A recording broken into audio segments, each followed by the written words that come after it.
To the woods. Today is going to be fun. This is one that actually I think there's a few people out there that have been waiting on it, Lance. This is my good friend Lance Bishop. Lance Bishop is into what I'll call horseback archery. We had a real brief conversation. I'm not sure what exactly it's called, Lance, as far as what those that are doing it refer to it as.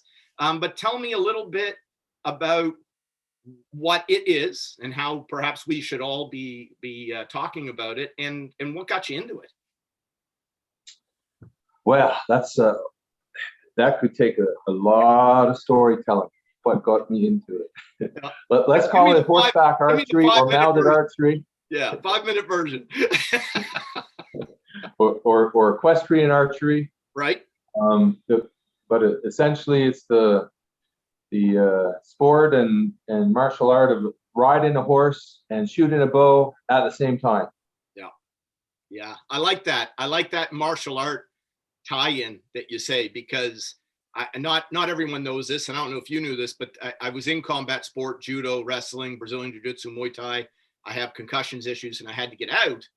And what I found great about archery was that it was just another martial art that I could apply almost everything that I had learned through 30, 35 years of martial art experience, and I just applied it to archery. So you're the first person to have said that in my presence, that I really connect with it. So I don't know if everyone else quite gets it, but I totally get it. So as a martial art then, how did you find your way into it? I mean, because I know that you did archery with Gordon, correct? For a while as a kid?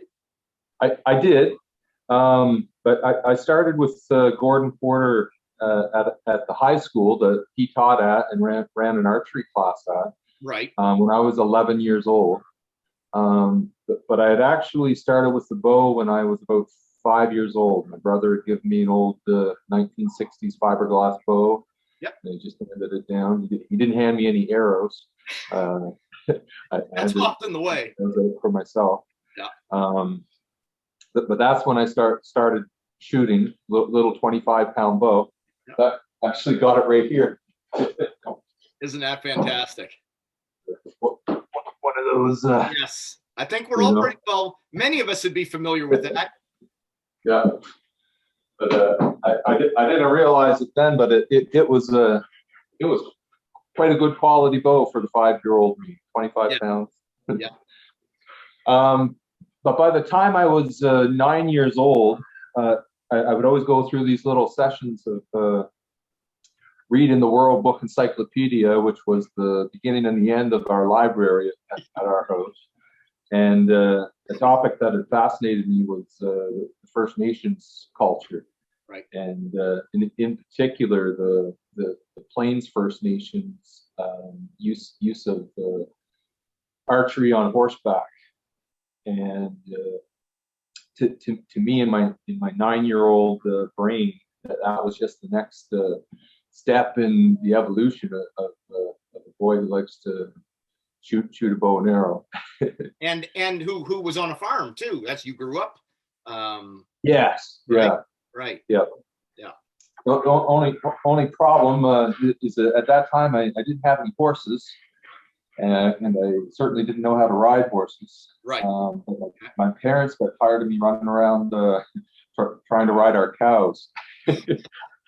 And so my dad went to a cattle sale one day, actually, and there's often little horses will go through the cattle sale, and they brought back a $112 Shetland pony. But there was no lessons spent on training the pony or training Lance how to ride a pony. Right. Yeah. So it really didn't end well. That was a dirt road scholar moment, right? Yeah. School of hard knocks. Yeah. And at that time, I went on to shoot the bow pretty busily until I would say about puberty. But then I don't know, I discovered guns, girls, and all kinds of other things at that time. And so I walked away from archery in my life. But I'd become a pretty good shooter by then. I remember I would win the high school competition usually. But it wasn't until I was probably about 40 years old that I ended up asking myself, what on earth do I do for fun anymore? Just for me. Yeah. And so it was then that I picked up a bow again and realized I hadn't forgotten how to shoot the bow. Right. A little rusty, but it was only a matter of days or a week or two, and I asked myself the question: what about that idea about the horseback archery? is that a thing in the world? Right. And I had no idea, and so I didn't. It wasn't the World Book Encyclopedia I went to now. It's Google. Yep. And up comes these people on horseback shooting a bow and arrow with ridiculous speed and accuracy.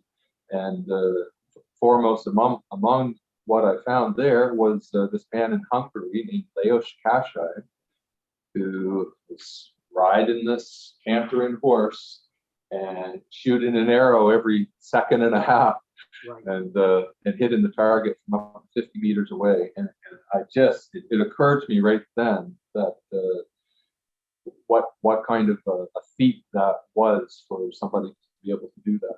So that's what I look at it, and certainly I like to be as familiar with all forms of archery, because there's always something you can potentially learn.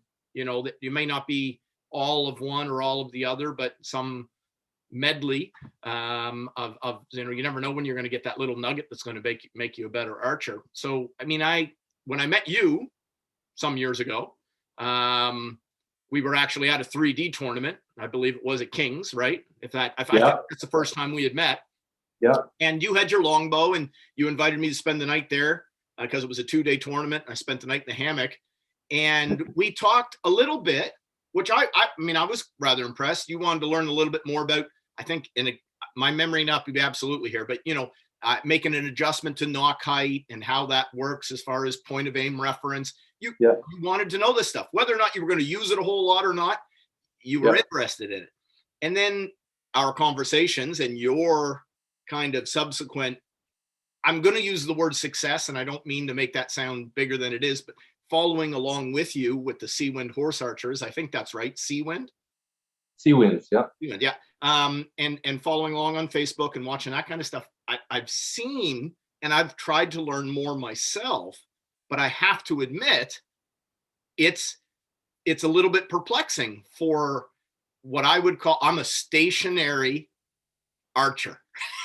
Does my footing have to be perfect? No. Can I shoot sitting down, standing up, standing on one foot? Absolutely.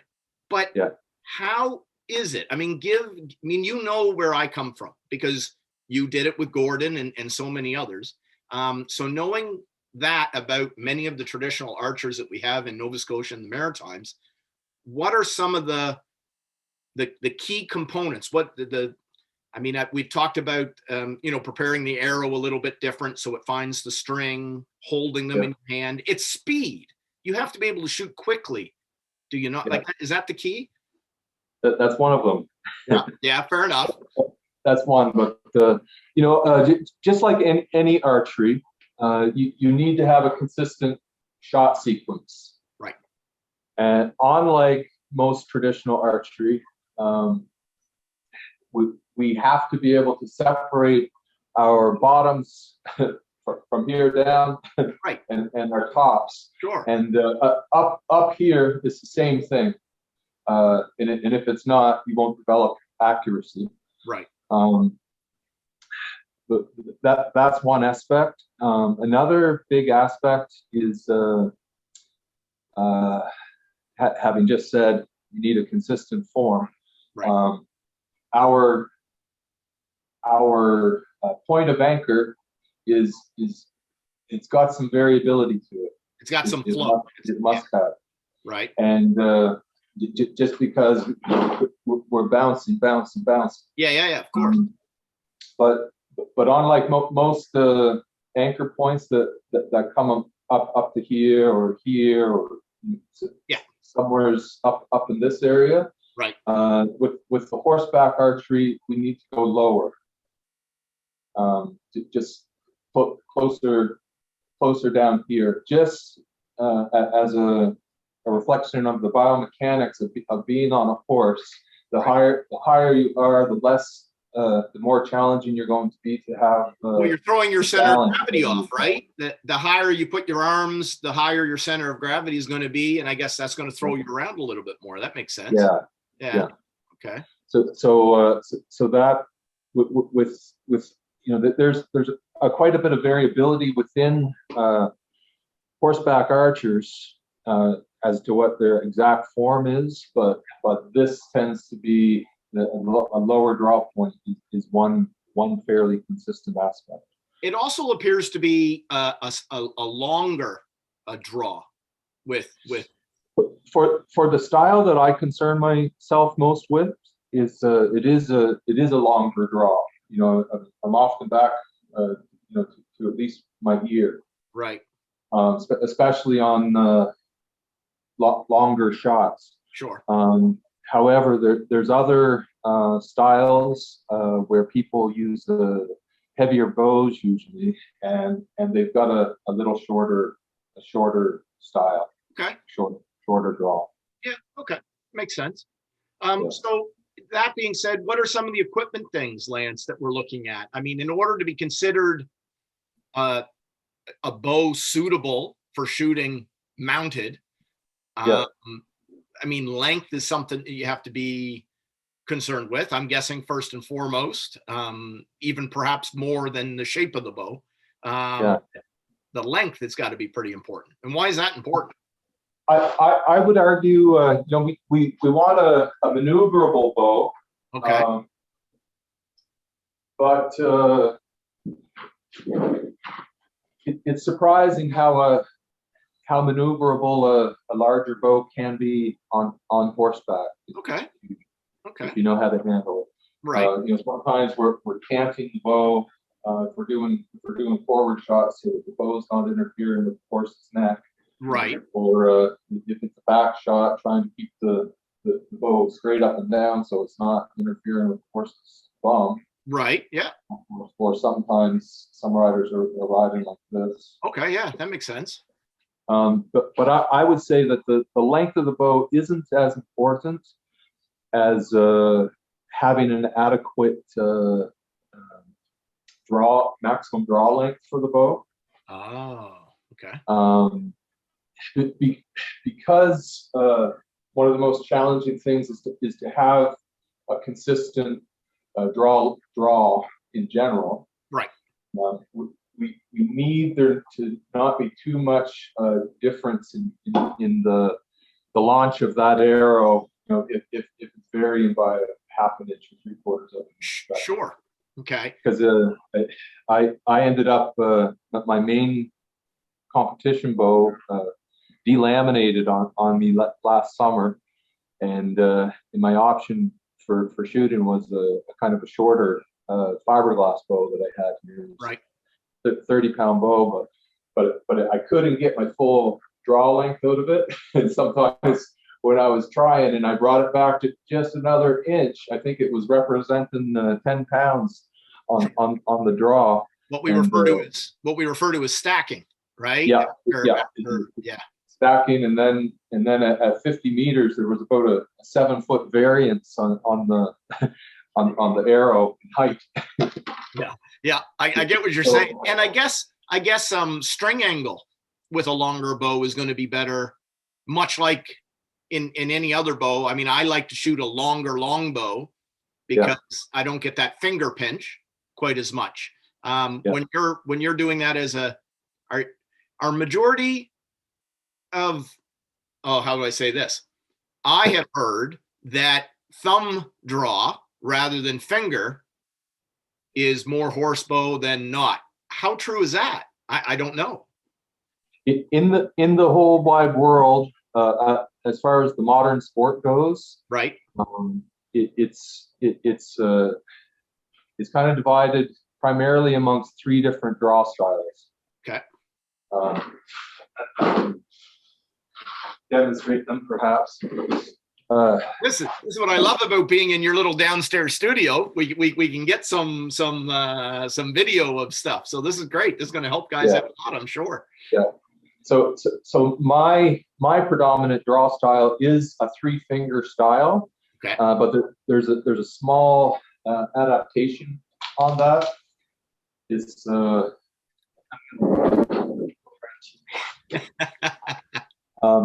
the arrow's over on the left side of the bow.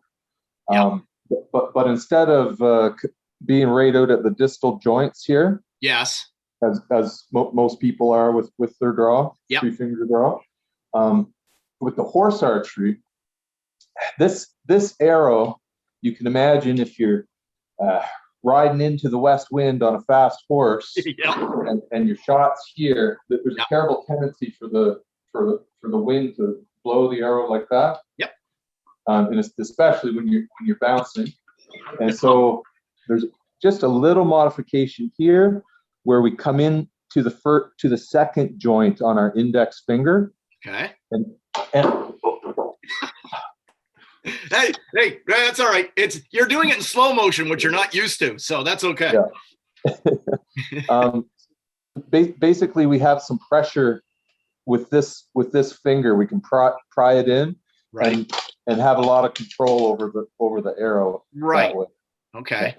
And now, so is there almost like a knocking point of some kind below the arrow, as I see it? Yes. Yeah. Oh, okay. Most, but not all of the horse archery techniques knock from the top down. Right. I see that. Yeah. Oh, that's interesting.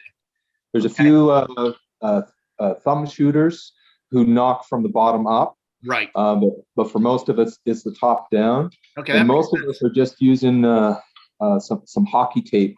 Right.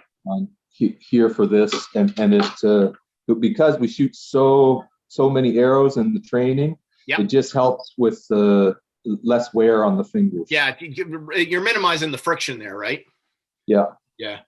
And also in the beginning, before we build up enough calluses, we put some hockey tape here, and that's our only finger guard protection. Right. Okay. Okay, that makes sense. So that's your 3-finger.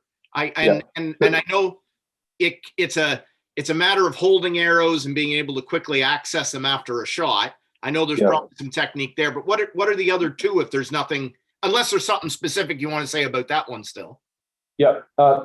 No, this one, it's developed by my, or it's made most popular by my teacher in Hungary. Yep.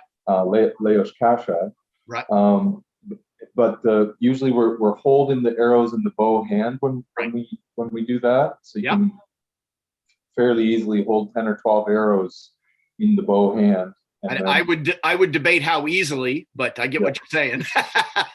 That's got to take some practice. we start with 3. All right. But there's one competition that I run in where one of the rules is that we have to pull the arrow from a quiver. Oh. And I find for myself, I can have a faster thumb draw shot if I'm forced to pull from a quiver. Oh, right. So thumb draw is what I would say is the equally popular to the 3-finger style of draws. Sure. So basically, we just create a situation here, something like this. Right. There's any of your arrow, 4 or 5 different types of quivers that we can be pulling from. Yep. And then the arrow's always on the right side of the bow, so you get past that problem of the arrow blowing off. Yep. And then here just that's intricate. The thumb is underneath, and then the index finger keeps it. Is over top here. Yeah. On the side of the string. Right. And we're just I have to use some knuckle work to keep the arrow down. Keeping it pressed in and keep it from bouncing. Yeah, but it can be a fairly fast way to load an arrow. Right. It becomes muscle memory finding that string in a way. Yeah, that's pretty good.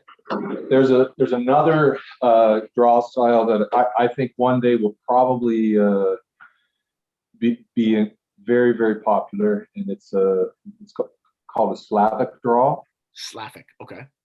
But it lends itself very well to a back type quiver. Okay.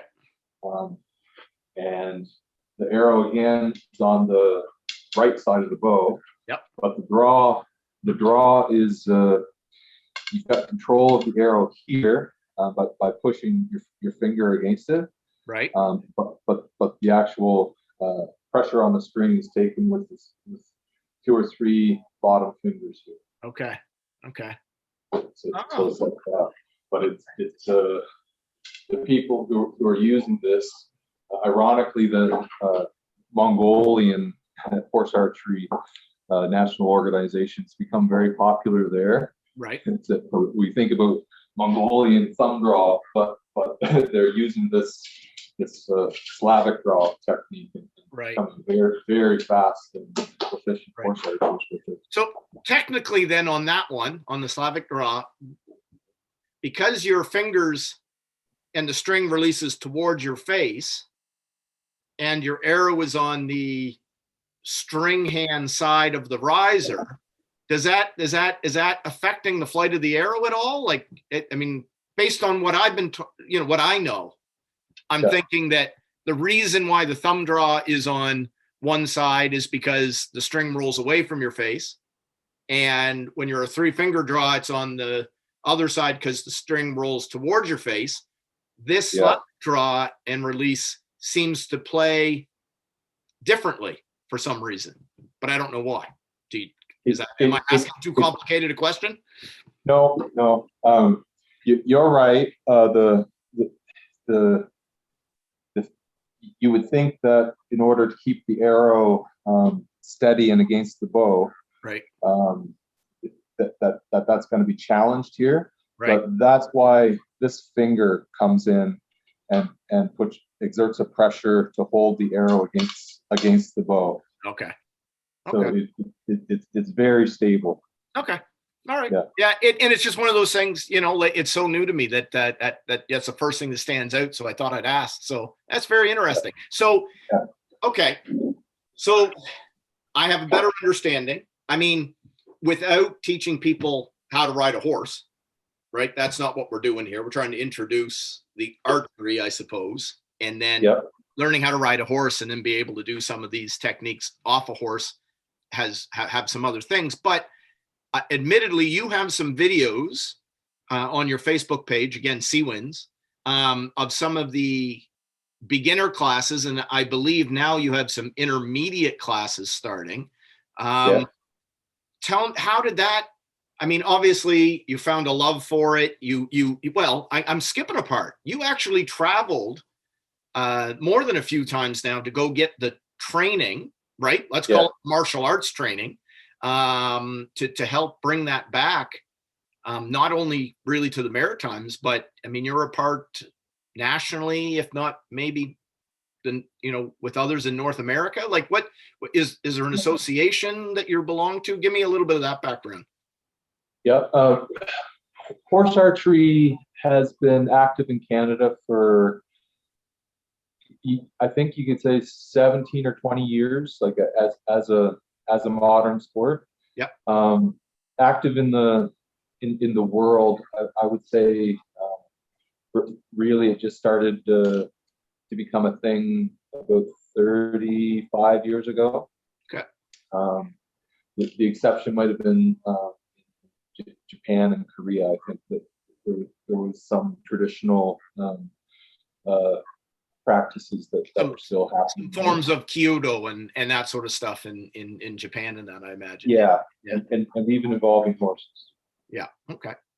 But in Canada, in Eastern Canada, I'm pretty sure that it really wasn't heard of before 5 years ago.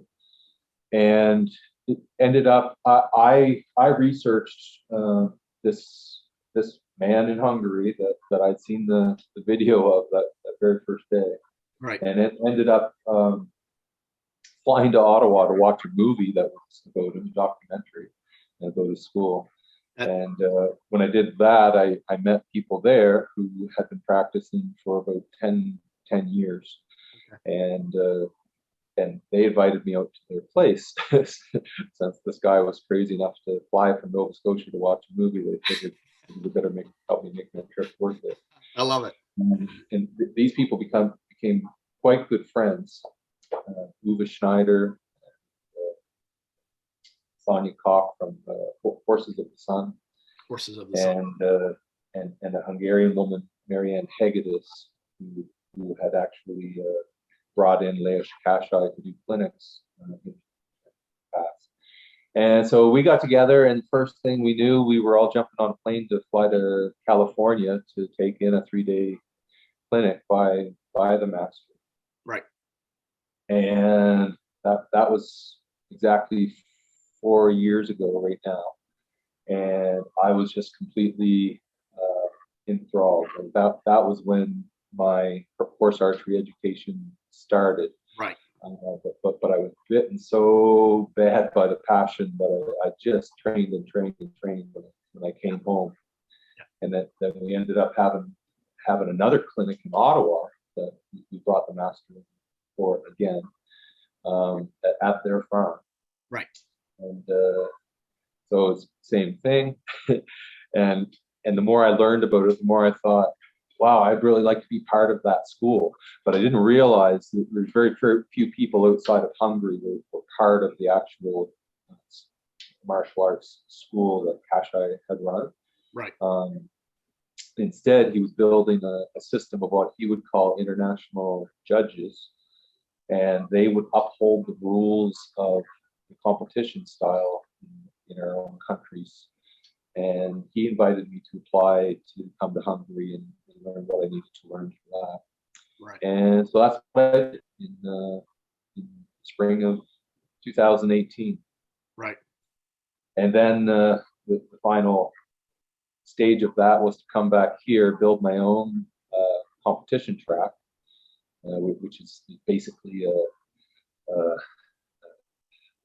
mounded line, 99 meters long, entry and exit space on the ends, and one central target in the middle that actually rotates as the rider rides by. Right. So built that, and then the master came to Nova Scotia in July 2018, and we did a demo competition with about 40 people, most of them who had never done horseback archery in their life.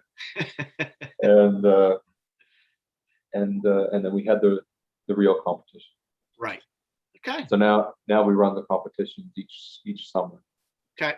Now I know COVID has, been a sticking point, obviously, for people trying to build things and memberships and that. It's been a tough go, but because it's mostly outside, I know that you've managed to continue doing the courses or some form of course, Yeah. And then obviously winter, trying to find the right facilities and that. But so the beginner classes started what, 2 or 3 years ago? Yeah, three winters ago, I started offering beginner classes, and there was some interest. I think we had about 30 students total through the winter. That's excellent. Started in late fall, December, right into April. Yep. And what I was looking for then was just an opportunity to keep the people that had started, to keep them training through the winter. Like we don't really ride the horses on the track and try to do too much in the Nova Scotia winter. Right. But the archery technique, it's really it's learned and perfected on the ground. Right. In the first 95% of it.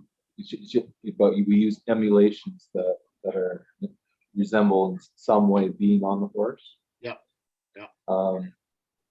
So that was my original plan. But then this this year when we started doing the classes, I don't know if it's the context, the social context made by COVID or whatever, but the sign up for this, it was really, really surprising.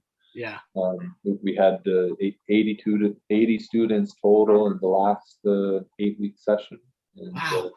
and we just offered a new beginner class, and we got 40 students total for just the beginners, in Right. addition to people coming back from the previous sessions. Right. So it's really quite a busy setup. We can't gather with too many people at any one place, so we've got the 3 different locations, and we operate 2 nights at each location, so it's 6 nights a week.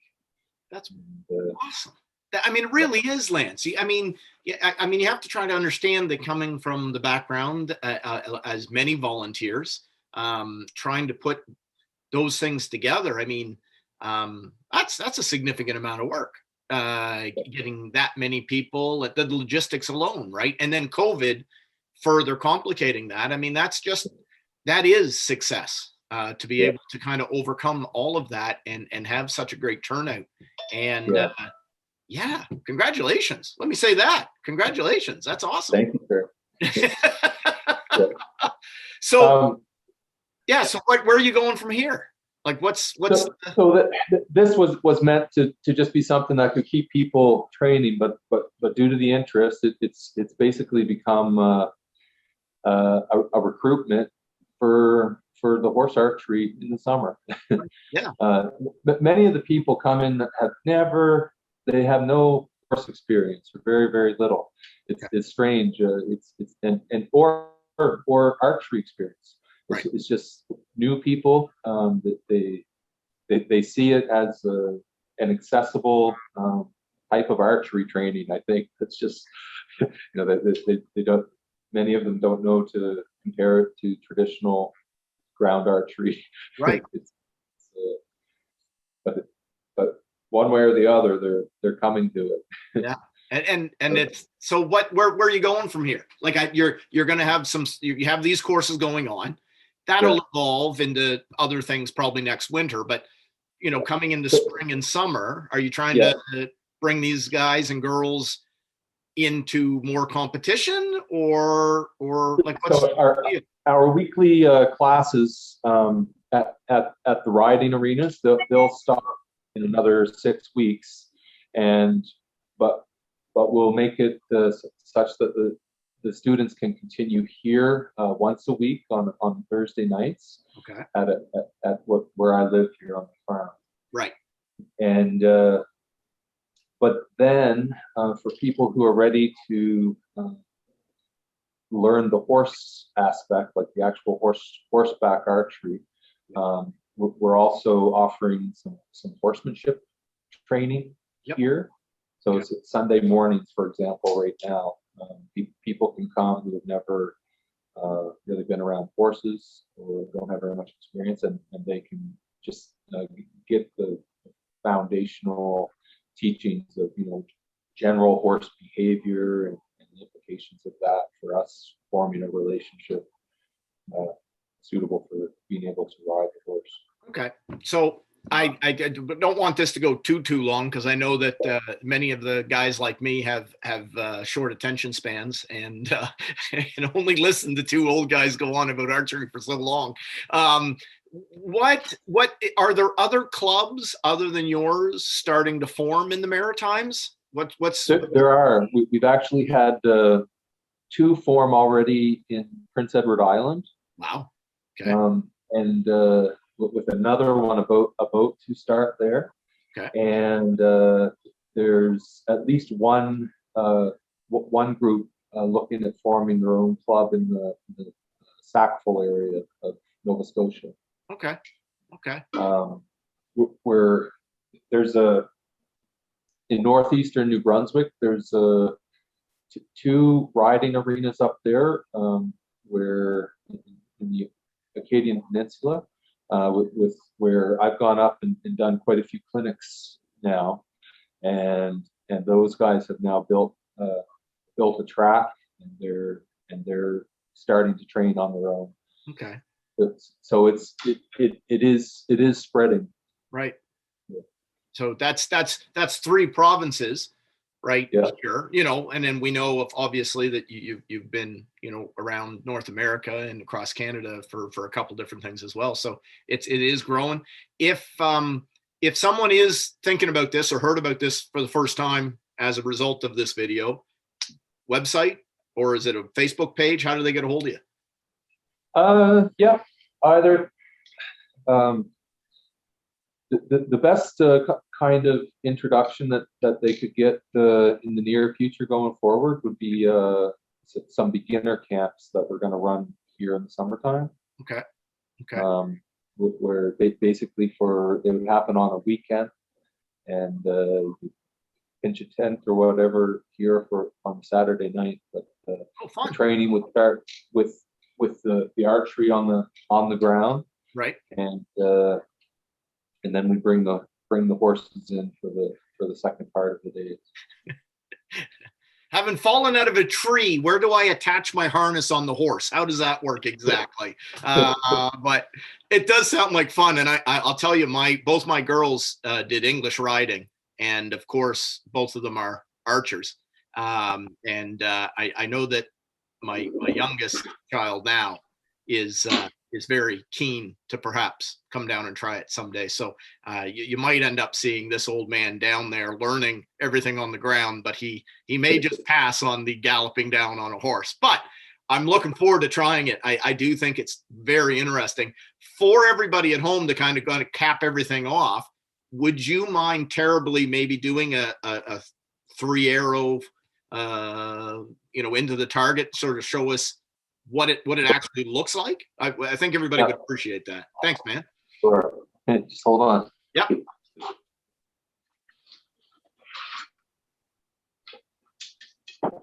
And this is something I love. Step 1 is that we hold the arrows in the bow hand.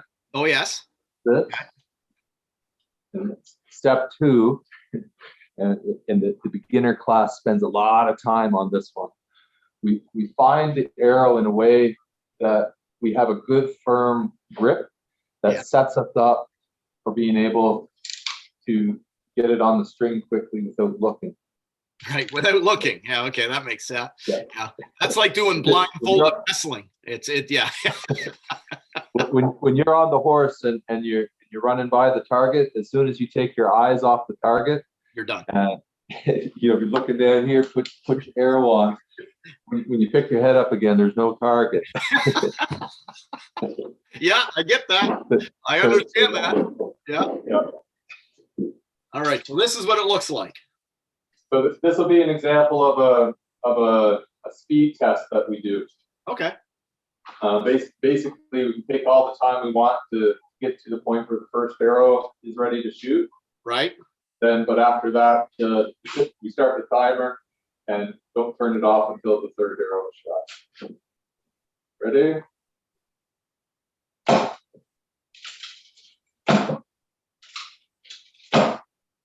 Love it. I love it. So what just at the final, what is what type of time between, I mean, a beginner could take a minute to potentially do that, but what are we looking at, like intermediate up to expert? What type of, how many seconds to fire the 3 of them off? I'll give you an example. Last night was the second class for a new group of beginners. Yep. And the times averaged, I would say, around 9 seconds for 3 arrows. Okay. So that's where they started off. Yep.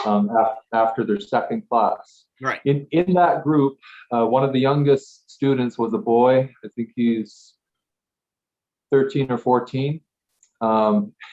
He had managed to get some times down below 6 seconds. Wonderful. Okay. And this is our goal. We want to be able to shoot the arrows at a rate of about 2 seconds each, at least. Okay.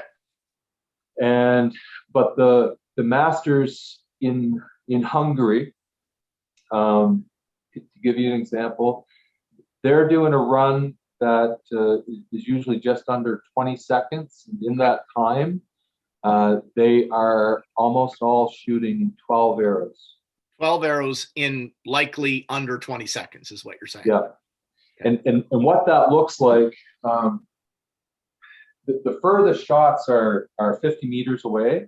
When you're at your tips of the ends, the entrance and the exit of the run. Yeah. Right. And for those first shots, they really need to spend the time focusing when it's that distance. Sure. You know, so those shots are happening about once every 3 seconds. Right. But as soon as they start to get into, you know, where the target is 30 meters, 20 meters away, right, those arrows are coming at about a second and a half per arrow. Right. And then when they're right beside the target, the closest they get is 9 meters. Right. It's literally an arrow every second. Right. In the beginning, because there's just not as much time required to achieve the focus. Right. For the accuracy. Yeah. So wow. So yeah, I see what you're saying, because you would want to take that slight moment more at a 50 meter shot than the necessity for somewhere in that 10 meter range. Yes. You can rifle it off a little bit more depending. Yeah, no, I get that. That makes good sense. So we hear that this young man did under 6. I'm gonna go out on a bang. What's the best time? What's your best time? My best time? Yeah. It's about 3.10, something like that. Oh, that's very for good. 3 arrows. That's very good. This is fantastic. I've never been below 3. Okay, that's the next giddy up point, is it? Is that the celebration once you get there? That's great. Actually, once we achieve 3 arrows in under 6 seconds consistently, then we add an arrow, and our new goal becomes 4 arrows in 8 seconds. Oh, I love it. And then and we build up and build up. So currently, I'm working with 10 arrows. Yeah. And my goal is 20 seconds, but I can't consistently make it happen. Okay. But I get I think that's fascinating, again, that instead of continuously doing this, by adding an arrow, you're progressing and you're making that change using the techniques. Just if every arrow, you can imagine, we have to learn where they're at in the space. Yeah. And so it's a new education every arrow that we have. Let me tell you, Lance, this is fascinating to me and to so many others. I know there was a lot of guys and girls talking about it once you sort of gave me the heads up on Facebook that you might be willing to do the interview. I thank you so much for giving me the opportunity to learn about it, but everybody else. I will promise that I will come down at some point and try my hand at it, and we might even get that on video. Oh my, people calling me. I thought I turned that off. We'll put that back down. As soon as someone knew that I was going to be that's hilarious. Yeah, that's me and technology. I will say that the two of us took about half an hour to set up this meeting this morning, trying to figure everything out. So, kudos to the two traditional guys getting on a computer and having a conversation. So, yeah. No, thanks, Travis, for this opportunity to share this different kind of archery. Yeah, no, it's fantastic. Thank you, Lance. All right, guys. If you have any questions, reach out to Lance at Seawinds. And I think there's a Facebook page, and is there a website, or was I lying? There is a website. Yeah. Good. I'm a Facebook guy. SeawindsHorseArchers.ca. Wonderful. All right, guys, to the woods. We'll see you all real soon. All right. So it's been got to be a busy day. Oh, I think I got soot on me. Anyway, no big deal. Thank you so very much. To Lance for the interview or conversation, I guess, today. It's fun for me to be able to interview someone doing something very similar, but so very different at the same time, and to sort of bring to light some of those other things that are going on in the Maritimes. And I do think that there's definitely an interest in a lot of outdoor activity. heritage activities, and any other number of different things, because of some of the stuff that we've been going through and not being able to get outside. And we understand now how much we appreciate that time outside and reconnecting with our natural world. So I can see why Lance, as a person, attracts a lot of new people. He himself, and then the sport has so much to offer as well.